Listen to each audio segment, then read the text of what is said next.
Hello, hello, hello. Welcome back. We are back. And this time we are back with a little bit more spice and definitely a lot more resources and power than we had in April and May, if you remember. It is time. So this is a series of real and raw conversations to encourage all of you out there and also ourselves to take purposeful actions and create this new and bright future that is ahead of us. All of you tuning in right now, amazing. I'm seeing you already. And the team and I would love to know how far we can reach with this and share the strategies and tools around the world. We would love to know what questions are coming in from where. So please, just say hi when you're joining, just say hi. Tell us where you're from. Be a little bit specific. Don't just say Sweden or the US. Try to be specific where you're from, and we will get back to you there too. You will get insights, you will get tools, you will get strategies today, because we observed what was going on and what has been going on for a while, and we realized, hey, it's time to share a little bit more positivity. It's time to recognize one another for the progress that so many of us are already doing and trying to achieve around the world. So let's recognize that. And then most importantly, let's honestly come together and share insights and strategies on personal challenges that we have right now so that we can so we can make progress happen, right? So we can move forward. And with me, I have a beautiful team from around the world. I will introduce the first one who's coming the furthest away. And she will be the one sitting a little bit in the background today and making sure that all your questions that you're sending us will be answered. And if you would love to join us right here and ask a question, just tell her, Bright Studio, ask your question. She will reach out to you and bring you in. So, she is referring to herself as the magnifier, and she's coming in all the way from the windy, breezy New York. Hi, Nasli. Hello. Hi, everyone. She doesn't want to say hi. Awesome. Nasli coming in all from New York. You will be taking care of all the questions and answers and thoughts and everything that comes in via the chat today. If you have a question for us, shoot. Nasli will take care of them, right? Yeah. I will be on the comment chats, and welcome everybody. Looking forward to it. I'm presuming that you're multitasking right now already.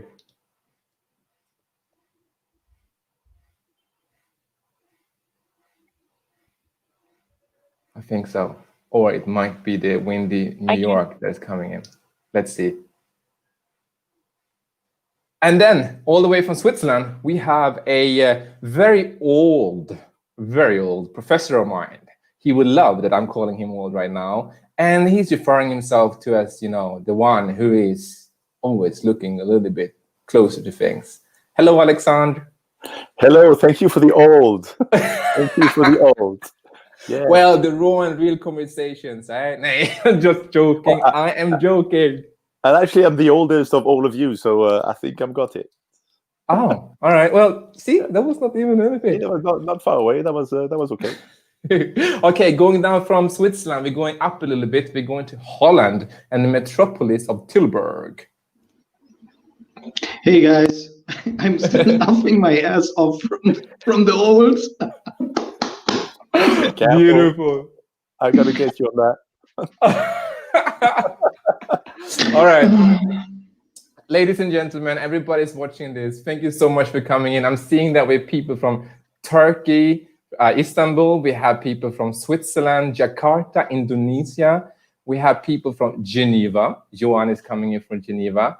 Wherever you're coming in from, please let us know where you're coming in from and ask your questions, get involved, join the conversations, right? This is really about that we believe that by actually sharing strategies and tools and answers on real-time, very current personal challenges, we can all take purposeful actions to move forward. Isn't it, Des?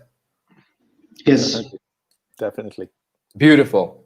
And every week then we will go with one challenge that we have noticed coming back on social media, in our communities, in mainstream media. And the first challenge that we would like to tackle is how to see opportunities in COVID-19 times. There are a number of people that I've been spotting asking that question around. And for instance, I heard such things as I believe there are no opportunities these days. I'm part of a generation that I can't see anything available for me. I've been studying, I've been working, and now everything is gone. Or other people have said that, my students are preparing for university, but, they're feeling really anxious and have no visibility on the future.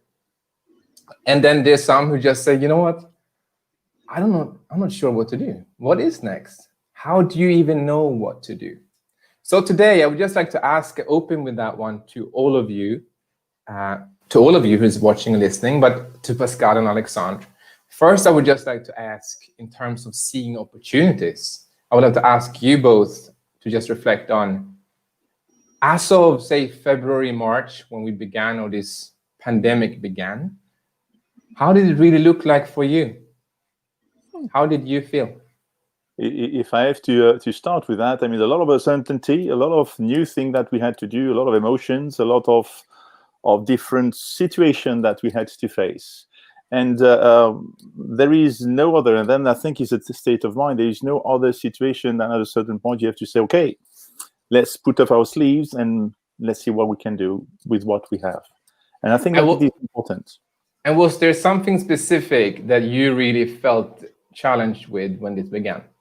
Well, as you said, I'm a professor, I'm teaching, and from one day to another, the school will have decided to close everything. Everyone goes back to their countries, and from the Monday after the weekend, we have to start remote classes. Okay. So we didn't know which tool, we didn't know how to use it. Student was in the same situation. Say, okay, fair enough. So we had to really start, I had really to start to see the tool I have, how can I use it, and share that with other colleagues to see the best practice already at that point, and to make it happen for the Monday. And we did it at the end of the day. So I have to admit that the two first week was a bit chaotic. But then little by little, by listening to what the students are looking for and explaining what we would like to share, well, little by little, the things connect together. And it went smooth from that moment on, it went smooth. But the thing is, in that kind of situation, you really see, okay, what do I have? What can I do with it? So to just summarize that a little bit for everybody out there, then, that you are responsible for a number of students, and you had to shift everything from being in classrooms to go online, which you haven't done before, I presume. Never. Okay. And there are a lot of students then that you are in charge of, and you're trying to keep them motivated and to see opportunities, although internships, jobs, leaving, even maybe graduating had to be postponed or something like that. Exactly. Everything has to be postponed. So even at that moment, we're still thinking of how can we work tomorrow. Yeah. All right. Beautiful. Pascal, what was challenging for you, and how did you feel when this all began? Yeah, I'd have to take a deep breath, actually, to share. It was really a hard time, but not so much from my own. Yeah, of course, I'm an extrovert person, so it was hard for me to not be connected to other people, to do things online, to get no real feedback from people. But that was not in comparison to what I experienced, what my surroundings, my friends, my colleagues, what they went through. And that was really a hard time, but really, really, really a hard time. And what made it so hard for them?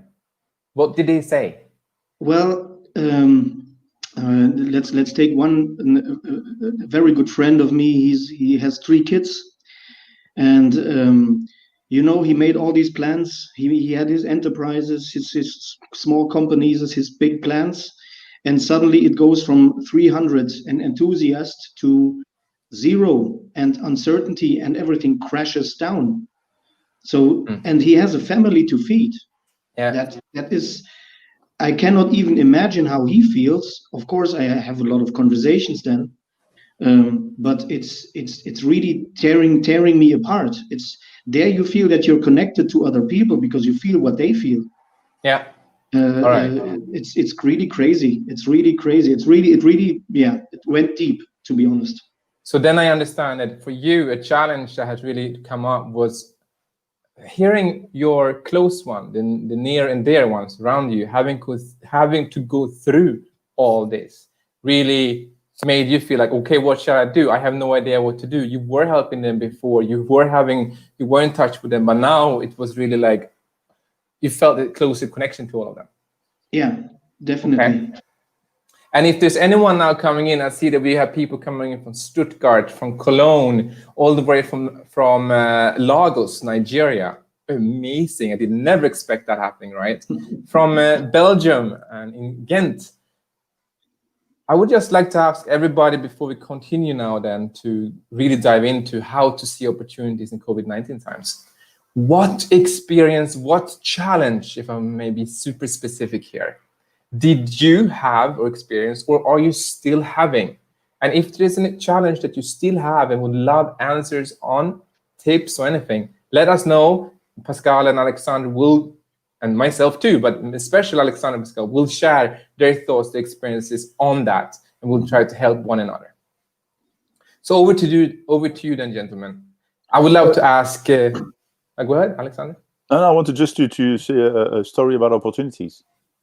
So before I wanted to go to the story, I wanted to ask just right now, as in the 13th of August, how are you feeling really today? Honestly, enthusiastic because a lot of little things happened and start to connect together. And that is something I was not expecting. If you'd have asked me that question a few months ago, I would say, not that good. Okay. Because feeling of a bit lost. I mean, if I lose my job, for example, because there is a possibility, what will I do? If I can't pay the rent, if I can't pay everything. So that is a difficult moment of uncertainty. But today I can see connection getting there, and I feel enthusiastic of what the future holds, basically. I'm a very optimistic person, per se. I mean, all my friends knows me as a Mr. Positive. So, yeah. Beautiful. You're feeling excited right now. Excited and enthusiastic, yes. Okay. All right. Pascal. I feel I already had this in my mind that I want to help to make the world a little bit better. This is how we work. I know that you guys, but when it became even, if I say it, worse, this urge to do something even became bigger. This urge, we have to do something, and what can I do to do this? Where is my place in all of this? And to help with this is really an urge. That this is how I feel right now. So also positive, because I see all the things like Alexander said so well, the puzzle pieces that fall together, the connections that open up, people that I never ever dreamed of, that I can connect to them, that they are in connection now, and this is the positive. But this really accelerates. Maybe that's a better word. It's really an accelerator right now. Okay. Beautiful.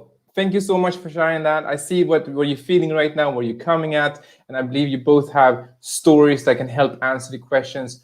I see that the questions are coming in now, so I will share them with you, and then based on your stories, please go ahead and shed light on those questions, shall we? Okay. All right. So maybe this is exactly an opportunity then for you, Alexander, said you have a story to share in terms of seeing opportunity. Seeing opportunities, there is few stories. The first story is about a friend that's got a restaurant, and when he got hit with the COVID situation, the confinement, they had to lock down and everything. And he was at the beginning very happy to have vacation. And then he started to see, okay, that's cool for a week, for 2 weeks, but what can I do now? And instead of mourning and saying, that's not possible, life is not good, I'm going to have to close down, and seeing the dark side of it, he was focusing, okay, what can I do with what I have? And he started to to put on social media, okay, I can do this, that, or that. I mean, a tartare, his specialty that he does in restaurants.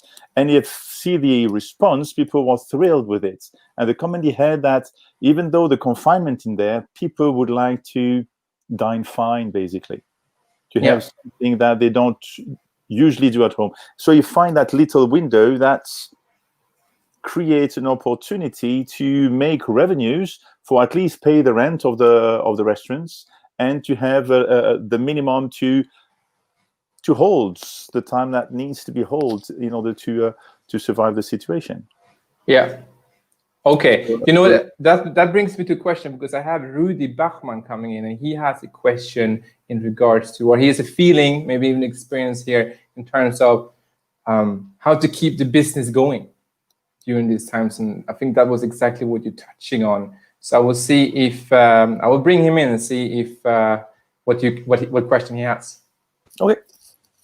Hi, Rudy. Hi, Eric. Thanks for giving me that opportunity.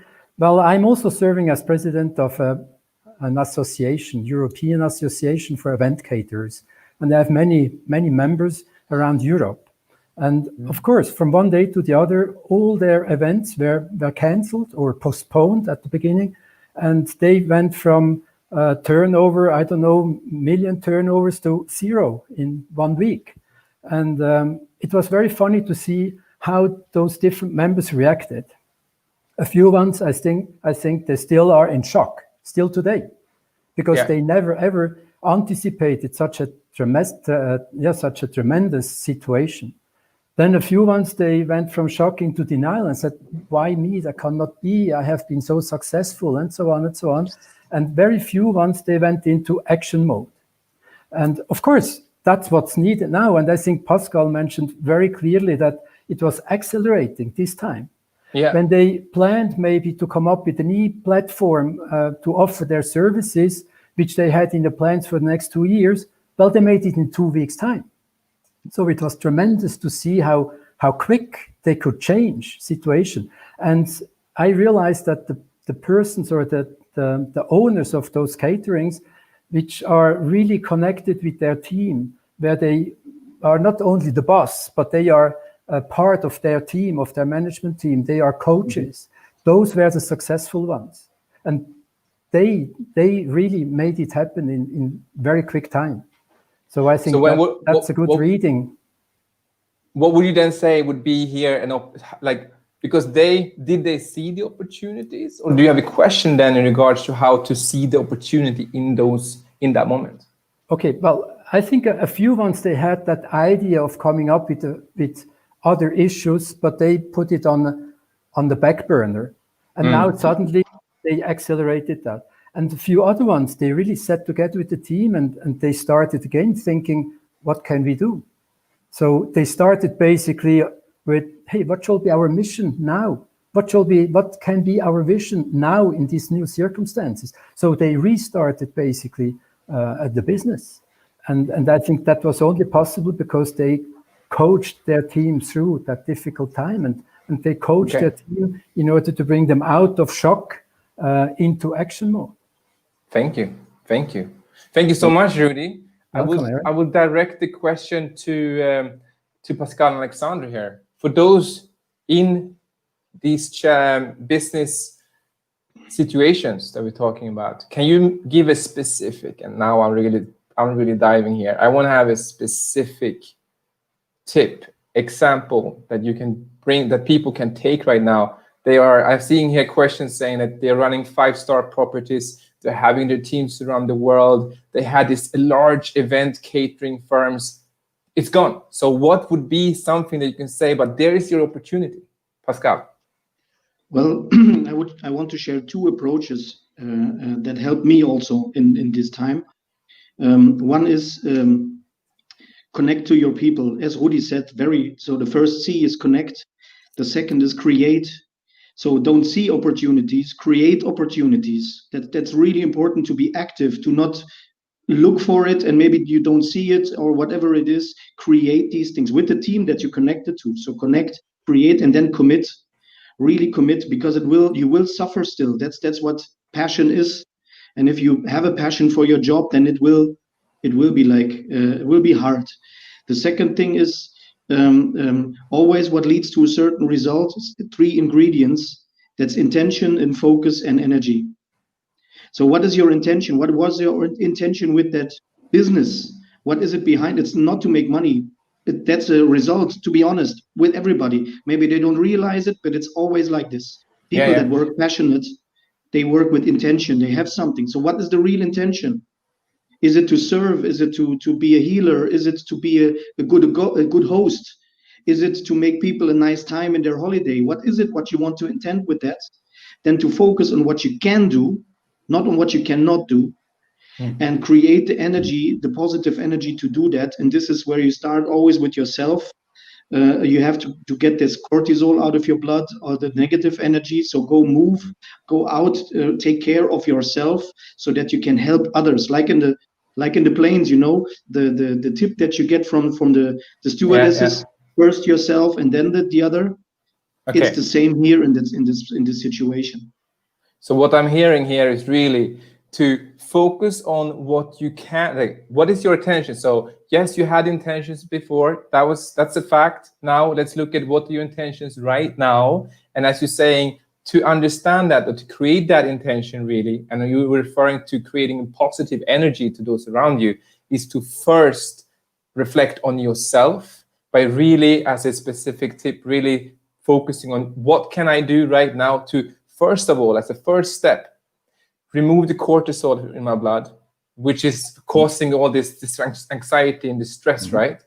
Yeah. Can you now then give one specific tool or tip to the audience? How can they remove, or how can they replace the cortisol with, for instance, dopamine, serotonin, oxytocin?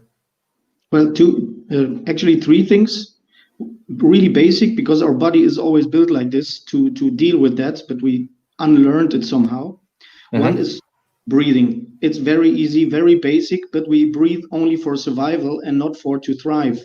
This is what you know. So really going out and breathe, not 10 times. So really consciously breathing and breathing out a little bit longer than in. That's very important, because that's triggering the system inside. That's what you do normally, automatically, when you make these big phase. You do that automatically, but you can do it consciously. So that's one thing.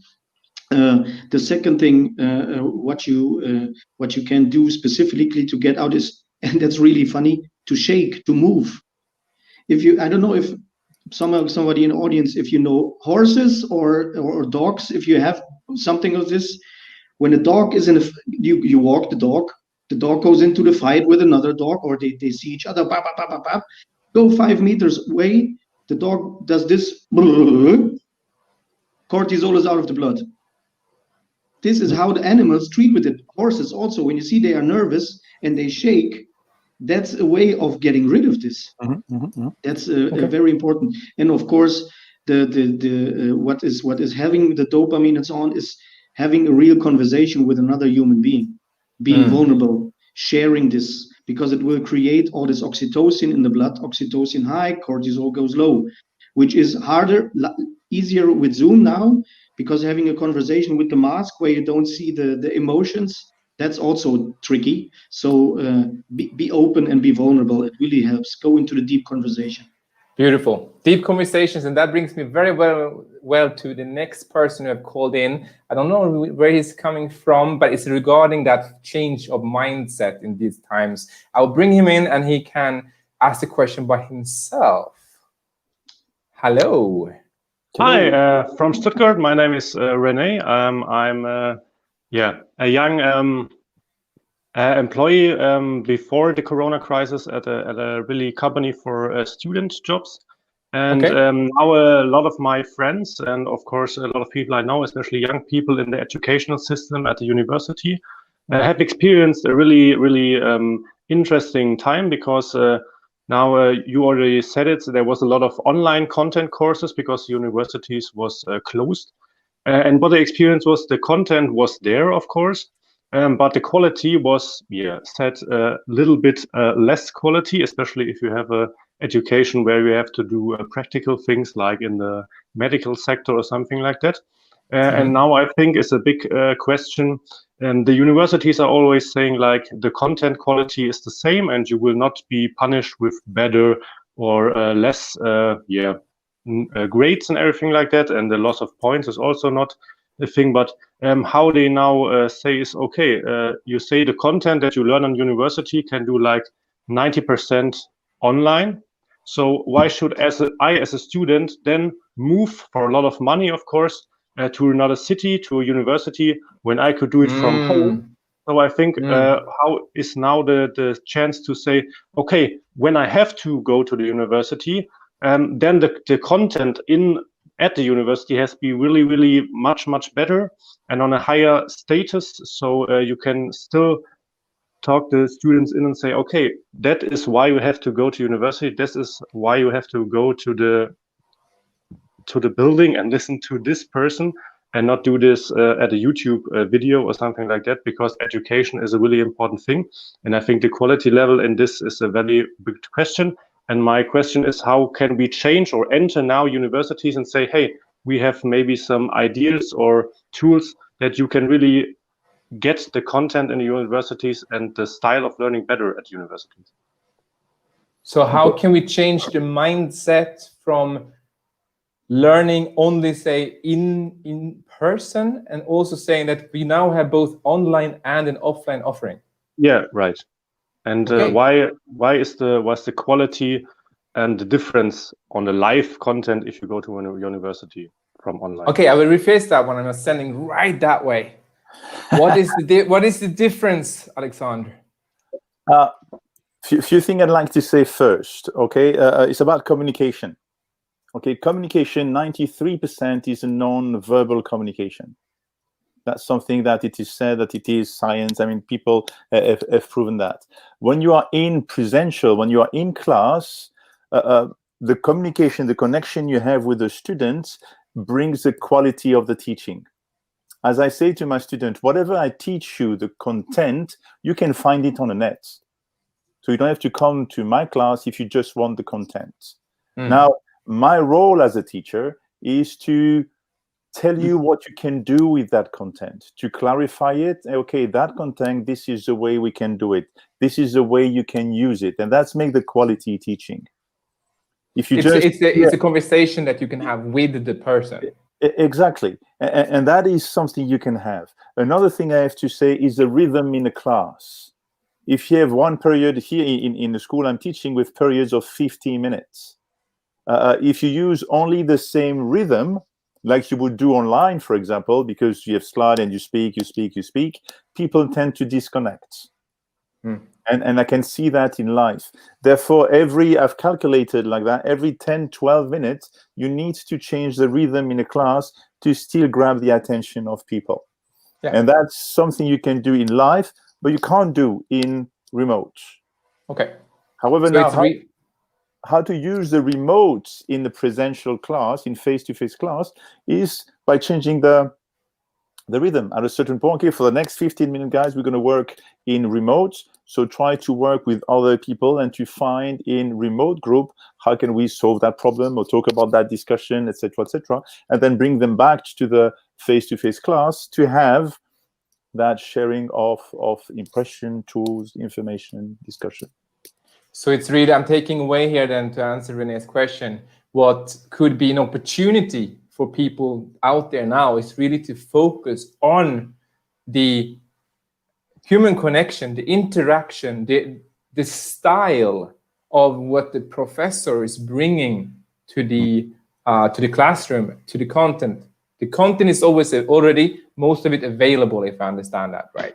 But it's how you're being able to share that, and how then the students are going to be able to integrate that into their own way, and not just read the text and that's it, check a text box. René, does that answer the question a little bit? Yeah, that's a very interesting point, of course. And maybe someone can tell how they maybe think is a good way, how we can maybe also change the education for teachers or professors, to give them the opportunity to use tools we or other coaches or something like that use already, to really implant it in the educational system worldwide, of course. Beautiful. I think that's a big one, and I will bring that one on to a future episode, because I've seen that one come back in other webinars too, in terms of the education system. So Rene, thank you so much. Thank you very much. Thank you. All right, we have another question coming in, and this time it's from a gentleman who is not sitting in Stuttgart, but hello there. Where in the world are you sitting, Jabash? You're muted, Jabash. Yep, good to be here. I'm from the sunny side of the Middle East, called a lovely desert called Dubai. So, Ooh, yeah. the sunny side. Okay, all right. Yeah. So, well, great what's to your be. question?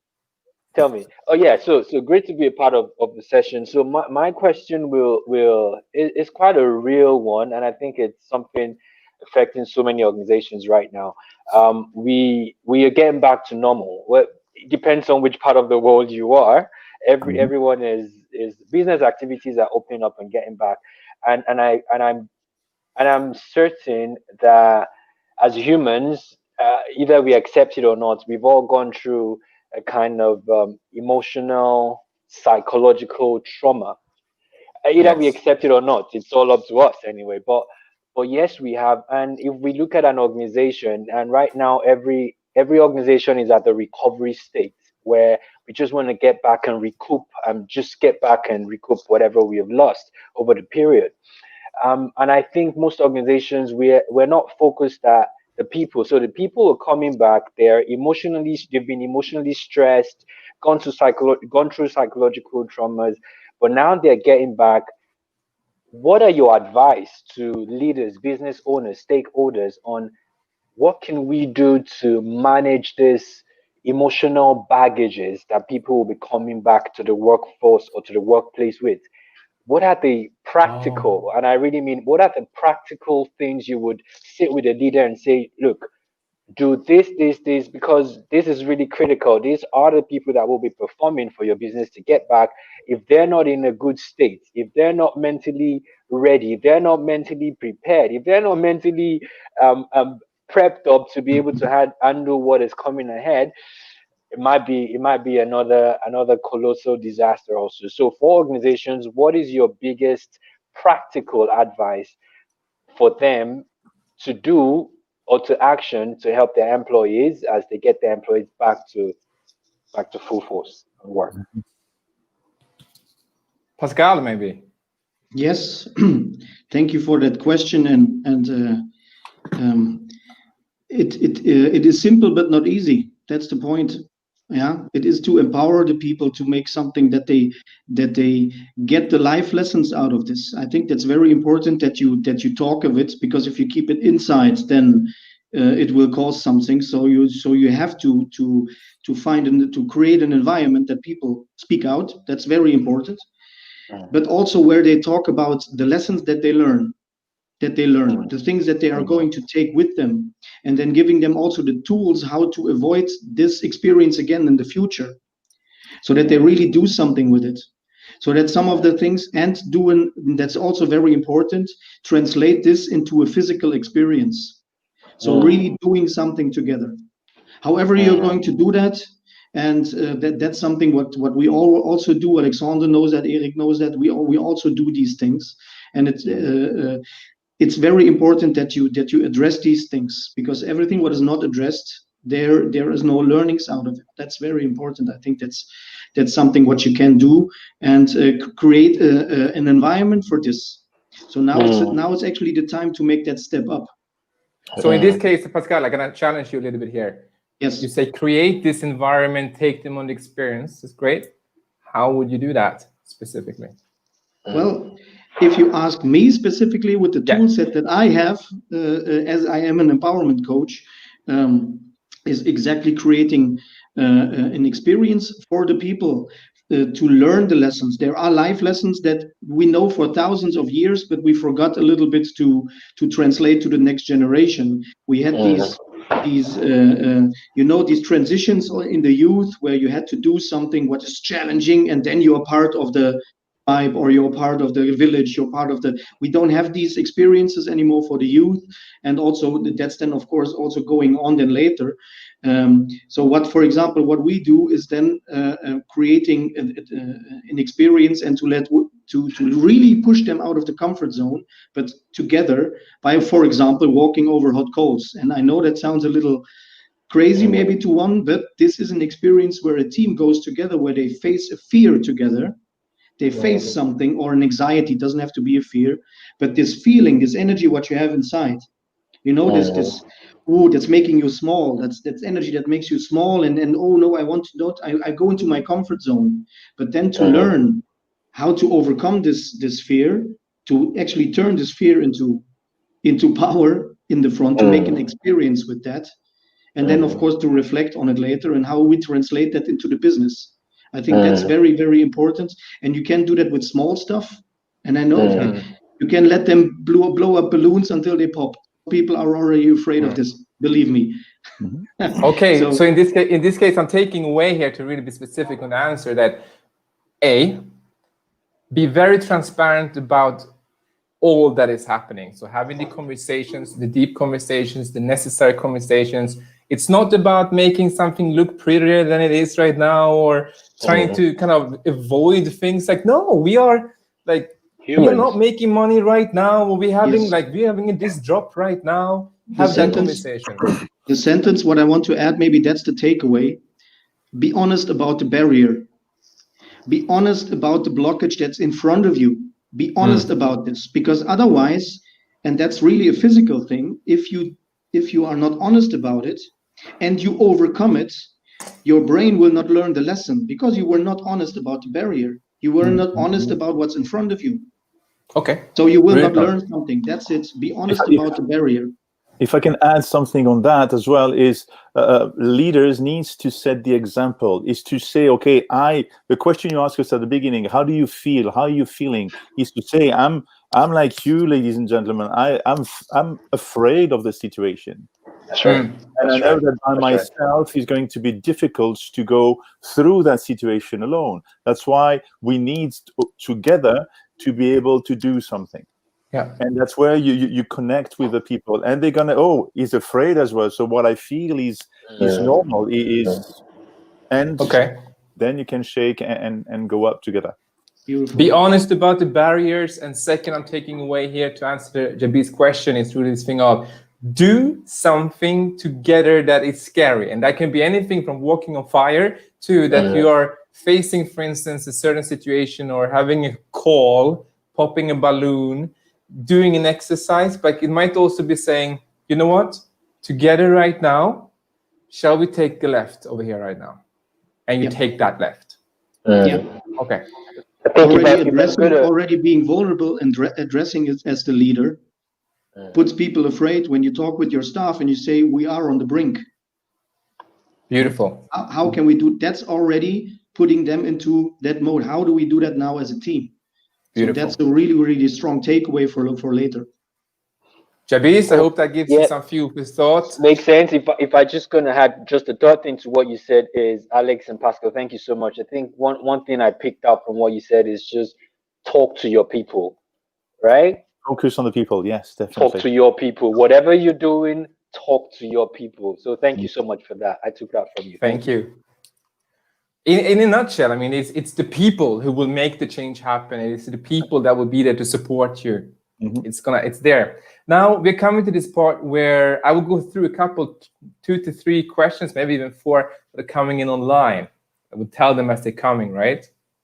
I see now more people coming in from Brussels and from all over the world here. I will highlight the questions that comes in that I found was really relevant and applied to a lot of people here. That's 1 second. I'm gonna find the question again.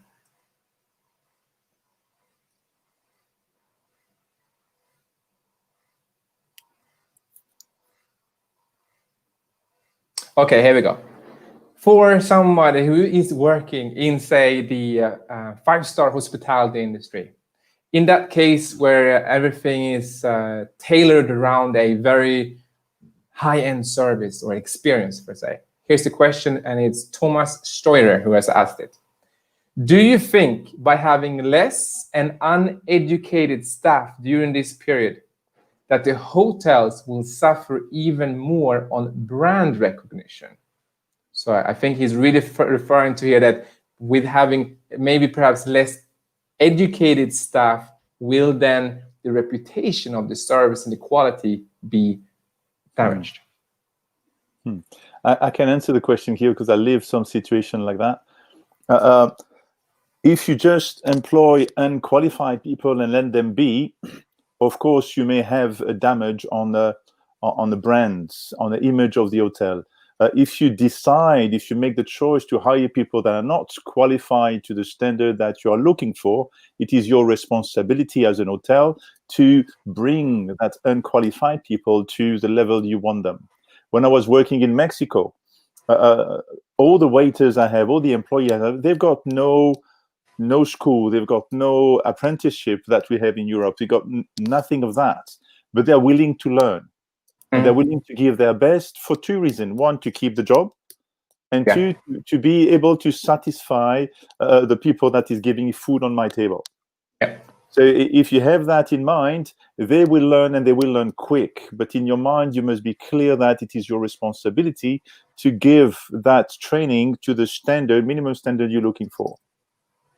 Okay. Completely agree. Yeah, definitely. If I can add something, do you think that the brand will suffer from less educated and qualified people?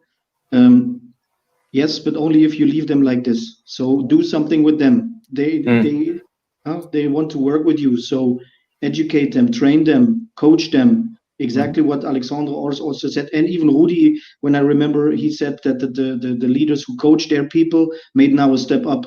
So that's really, really important to change your role from being the boss to being the coach, to teach people. I can give you countless examples of employees I had. They had no degree, nothing. Today they are GM, they are F&B manager, they are room division managers, simply because they have learned and they are willing to learn. So it's not question of not education. It's question of what can you give that to them. Okay, what can we? Okay, I think that one answer is really, really clearly to them. But I would like to have a specific tip then on. All right, I'm looking at my my employees. I realizing what I have to do. Can you give a specific tip on what you then can do to educate them and lead them further, so that you then also become the coach? I think, Pascal, you got the answer, right? Yes. Train the trainer. I mean, have people that are really trained, that give them responsibility to train others to the standards you have. And if you train two and then they train two, and then these one train two, it goes exponential. And you will have a good quality of thing. The only thing that you're going to have to do as a manager or as a supervisor in this kind of environment is to make sure that the level is always at the level you want. If I can add a tangible tool, it's called the 2-second rule. Give all your employees the task that every day they should find something where they can make their work 2 seconds better, 2 seconds faster. That their focus shapes from looking for problems, but finding solutions. Very simple one. You have your USB stick. And when you put it the wrong way in your computer, that takes you 2 seconds. Putting a green and a red button, what is up and what is down on it, makes already you win 2 seconds a day. Yeah. So if you make it small, make it tangible, that people see progress. Progress equals happiness. That's really what you can do. Small things, but include them, connect to them. It is a Kaizen model. The Kaizen model helps you to progress 2% every day. Okay. And it's to be aware of it. And something now also in terms of everything we are trying to answer is how to see opportunities, right? Anish is coming in with a question here, and I think it's a good one in terms of just defining for ourselves a little bit, because the world is changing and it's always changing, but right now it's constant and changing very rapidly. So the question here is, well, what would be your definitions of mid-term and long-term objectives? So something that, because maybe you came into the Corona time with your intentions and goals, right? Everything changed. So what then would be your definition of short-term, mid-term, and long-term, say, objectives? Want to go for it, Pascal? No, just go, Alexander. Okay, I think we have to change our view of the purpose of our companies. On the long term, there will be sustainability, not necessarily environment, but to hold the company for long run. Not necessarily looking for the growth, not looking for revenues, not looking for, as Pascal said at the beginning, results, but look for more intention and purpose on the long run. Okay, on a short run would be, where do we find the energy? I'm coming back to what Pascal is saying. Where do we find the energy to fight today's battle, if you want? And the midterm, again, what Pascal says, is the focus. Okay. You focus on exactly what it is now to do in order to reach that long-term goal. That's intention, that purpose that you set to yourself. So it's a different paradigm that we have to change. Very well, very well. Okay. Now I have one last question for everybody that came in from Arun. And as we have experiences, it is, how can those empower? And I would love to just leave it there for you. How can those in power make sure they plan while taking into consideration equitable access? That's a tough question to answer. Leave it to you. I leave it to you. Thank you very much. Well, if I can go for it. Maybe try to. That's of course challenging. Thank you for that question. Yeah. Because also every quest starts with a question, and I think that's what we are on. So what we have to do is, everybody has questions right now. This is what's happening because they don't know. Everything is foggy outside, and they don't know. And that's actually for everybody. Maybe some will not admit it because they live in a beautiful home, whatever, and some have other, but they all don't know what will happen tomorrow. So all the plans are gone now. Everything is gone for everybody, actually. Some are safe, some are not. But if you ask them about tomorrow, then it gets a hard one. But what happens is that we have to give answers. Otherwise, people with easy answers will come. So we have to create these and make some noise, because the people in power, they are not used to get these information, how the people, the majority of the people really feel. That's really, they are hugely aware. And that's not that they do that intentionally or with a bad intention or whatsoever it is, but we have to make clear how this is, and we have to come with solutions so that they can fund this with the possibilities that they have. This is what I experienced. I had a talk with the United Nations people, really then to how to do projects now in Jamaica and Africa to help the young people. And it's always that they don't know how to do it. They have the funds, they are elected, they have to decide, but they don't know the how question. This is where we all have to be creative, come with solutions, but also make a lot of noise to get, how you say that people get aware of the solution. And then this could be that the equity is going to be there. And of course, that's a real mountain to climb, of course. Oh yeah, definitely. If I can add something to that, the people in power now, they are looking for more power. They're addicted to it. So it's going to be very difficult for them to step down of that power to be able to bring that equity. They will want to have the people to do so. So what Pascal says, and I will go even further down, I think we have to, if you want to change that for tomorrow, we need to start in kindergarten. We need to start in elementary school to change those paradigms and to make sure that from there on, we always follow what we praise for, which is equity, which is those values that are important, authenticity, sharing, caring, etc., comes from the bottom. There is one person, they try with a million, I think, children to make meditation. And I think it's a Dalai Lama, one of his acolytes, who says that if we teach today all the children how to meditate, there will be no war tomorrow. Yeah. And just a short one, because Alexander and Eric, we talk about these things, of course, a lot.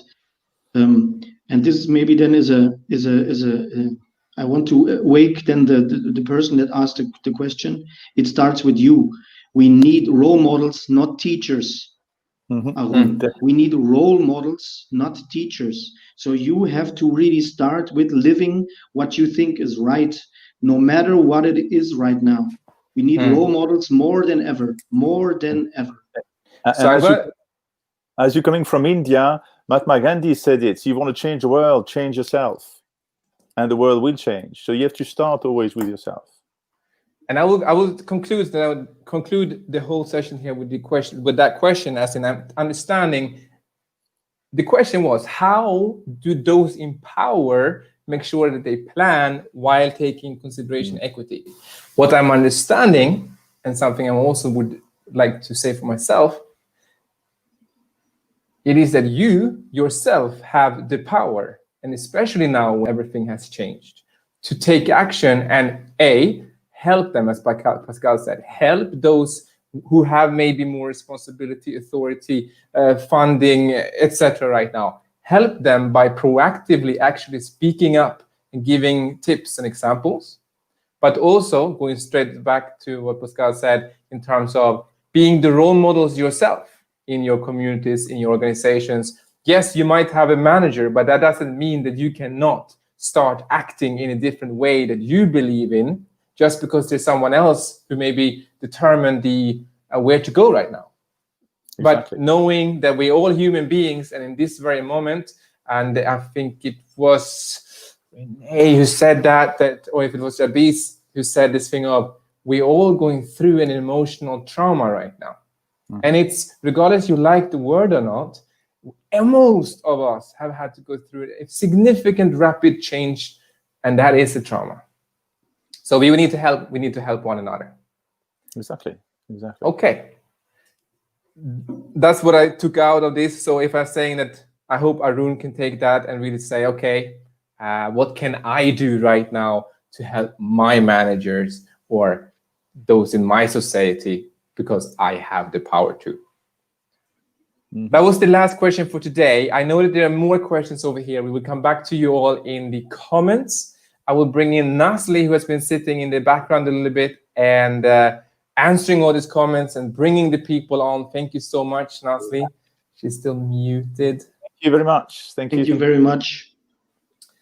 And for everybody out there, I would love to continue the conversation in the chat, in the comments as you want. If this was something that you could take away, if it was something that you liked, please give us a thumb up, a like, whatever. But what would really be beneficial for all of us is, what did you take away from what you heard today? What did you take away? What do you feel now inspired to do to create your future? We're coming back next week, Thursday, with another challenge that we have been observing around in the mainstream media, social media, in our communities and so forth. We will be here every Thursday, 3:15 p.m. Central European Time. And I would just like to leave this session with a final tip from everyone, from Nasli, Alexandre, Pascal, and myself. Perhaps starting with Nasli, how to see opportunities in COVID-19 times. A 30-second practical tip from everybody. Nasli, do you want to go first? Yes. So, I mean, the practical way for me is to see things that, we should appreciate. I think that's the, like things that that we find in ourselves that we enjoy. Because spending time, like at home, it's just, like it's been very tough. So to me, it was just really looking at the things that I really enjoy. So I started riding a bike. I started working out. I started, like a meditation. I started cooking. And I spend a lot of more time, like in social media to connect with people. And because connecting humans, this is where, like we are today. And the last thing that, like I want everybody to think is that, we should really think about this COVID-19 not happen to us. It just happened for us. So when we think about that, we will be able to see a lot of brighter side of it and be able to bring the positive side of it. And now, everybody, ladies and gentlemen, now you know what 30 seconds feels like in New York. All right. I'm taking away here that appreciation. Something that you would say, how to see new opportunities now is really practice appreciation. Yeah, gratitude. Yeah, I think that has been my number one tip. Beautiful. Thank you so much. Alexandre. Thank you. I would say two things. The first, move. Try something that you have never done before. Trial and error. Go somewhere you have not been. Speak to people you have not spoken to people, and things will unblock at a certain point and go forward. That's the one thing. Just to relate to that, a lot of doctors or physiotherapists, when you got a back pain, they say you have to move in order to unblock whatever is there. The second thing I would say is ground yourself to nature. Ground yourself. Ground yourself. Even take off your shoes, your socks, put them in the sand, put them in the grass, go in the forest. Just ground yourself to nature, and you will feel the difference.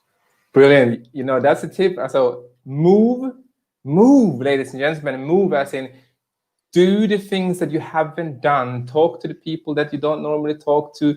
Take the routes, the paths, the visit whatever places that you normally don't, to open and expand and get out of this, get out of whatever routines you're in right now. And the last is even more. I love it because I'm standing here right now barefoot, because I know that that's how I'm going to keep grounded to facilitate this entire conversation. Ground yourself to nature in the way that you feel it. Another tip there can be swimming, an amazing way to ground yourself to nature. Pascal, last but not least. I completely agree with Naz and with Alexandre. So thank you, and move and do this. Maybe you can combine the two. Think of what gives you energy. What is giving you energy? What situation? What is from your past? What still serves you for the future? This is something where you have to think about. I think that's very important. But then also expresses. That's then the next step. So if that's with some person, talk to them. Say thank you. Say thank you for what it is. Be humble about these things. It will connect you to these people immediately, and you will have a conversation, a dialogue that is really, really elevating your energy. That is very important, that you also express all these things to the people around you, to be aware of, this is giving me energy. I need to go once a year to the sea, to the ocean, to feel it, see it. It gives me energy for the whole of the rest of the year. For example, I know it. So when I'm down on energy, I know what to do. Beautiful. I don't even think I need to summarize that. Clear to the point. And from myself to all of you, I'll be even shorter. To see new opportunities actually come from wanting to see them. And if we don't want to get rid of things that we are so used to already, like wanting to unlearn to learn, if that is not part of our now conscious, deliberate behavior, it will be very difficult to see what's right in front of us. So go back to yourself and just ask yourself, what can you unlearn out of what you're already doing? What is it right now that I would love to see by challenging yourself, as in, yeah, I thought I knew this. Yeah, I believe this. I believe in that. Then challenge yourself. Do I really believe in that? And does it really have to be this way? Do I always have to go to bed at that time? Whatever it is, you know? And I would like to finish then with a very good comment that came in from Handriani. And I think she's speaking our minds when we say that at this time, it is important to be compassionate with others, as everyone's currently facing hard times. I think maybe not everybody, but there are a lot of people around this planet right now that are facing hard times. So let's help each other and believe, and I believe we can go through these times together. Thank you so much, Handriana, for that nice summary. And over to you, Nasli, Alexander, Pascal. Thank you so much for today. Yeah. We're coming back on Thursday for the next challenge. And if anyone out there would love to ask us questions, be part of the series of the episode, like Renee or Jabiz or Ruby today, Rudy today, then just let us know. But for now, over and out from a very, very sunny Barcelona. Bye-bye. Bye.